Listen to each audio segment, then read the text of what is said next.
Hello my lovely viewers, আসসালামু আলাইকুম। কেমন আছেন সবাই? আশা করি যে যেখানে আছেন অনেক অনেক ভালো আছেন, সুস্থ আছেন। আর সবাই অনেক ভালো থাকেন, সুস্থ থাকেন, সবসময় দোয়া করি। আমাদের জন্য দোয়া করবেন। Welcome back to my channel. নিয়ে আসলাম আর একটি রেসিপি আপনাদের সামনে। দেখুন আমি ডাল কিভাবে রান্না করলাম। শাতকরা দিয়ে ডাল রান্না করেছি, আজকে আপনাদের সাথে শেয়ার করব। হয়তোবা আপনাদের কাছে ভালো লাগবে। এখানে আমি ডাল পরিমাণ মতো ভিজিয়ে রেখেছিলাম, ভিজিয়ে ভালো করে ধুয়ে নিয়েছি। শাতকরা নিয়েছি, রসুন নিয়েছি, চিলি নিয়েছি, এখানে মিক্স মশলা নিয়েছি, সব রকমের লেখা আছে, আপনারা চেক করে নেবেন। একটি পেঁয়াজ আমি কেটে নিয়েছি। এবার একটি হাঁডির মধ্যে আমি পরিমাণ মতো তেল দিয়ে দিচ্ছি।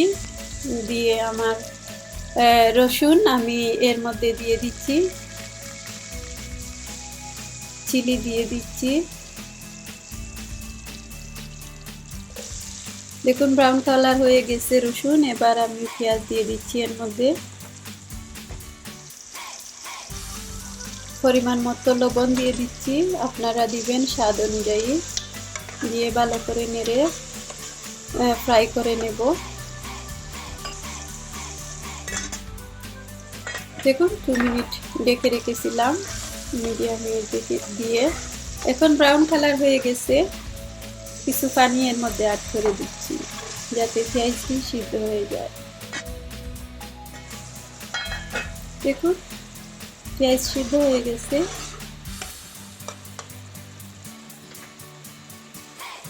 এবার আমি এভাবে ম্যাশ করে নিচ্ছি। আপনারা চাইলে ব্লেন্ডার দিয়ে ব্লেন্ড করে পেঁয়াজ দিতে পারবেন এর মধ্যে।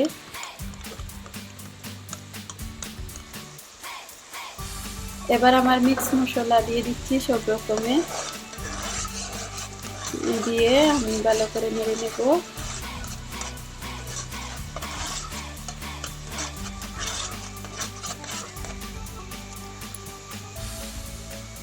এবার আমি কাটা শাতকরা এর মধ্যে দিয়ে দিচ্ছি, দিয়ে আবারও নেড়ে নেব ভালো করে।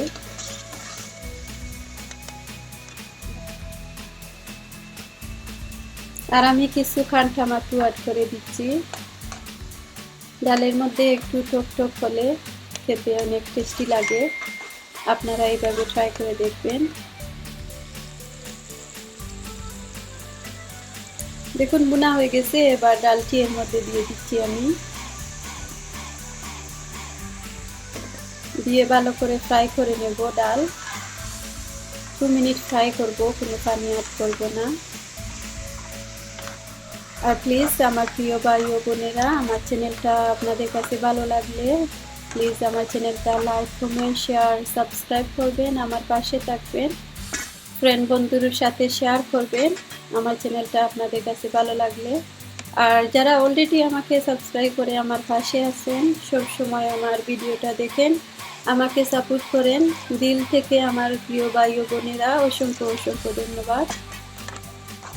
দেখুন 2 মিনিট আমি ফ্রাই করেছি। এবার কিছু পানি অ্যাড করে দিচ্ছি ডালের মধ্যে যাতে সিদ্ধ হয়ে যায়। দেখুন 10 মিনিট করে রেখেছিলাম। এবার আমি এইভাবে ডালটিকে ম্যাশ করে নিচ্ছি যাতে গলে যায়।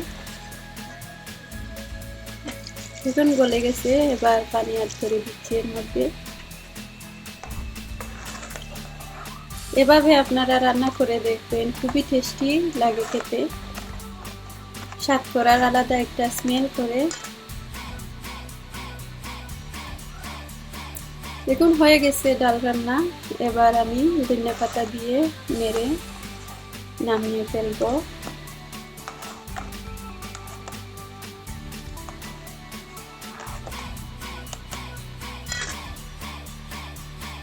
দেখুন হয়ে গেছে। আজকের মতো এখানেই বিদায় নিচ্ছি। সবাই অনেক ভালো থাকবেন, সুস্থ থাকবেন। আবার দেখা হবে অন্য একটি রেসিপি নিয়ে। আল্লাহ হাফেজ, আসসালামু আলাইকুম, and thank you so much for watching.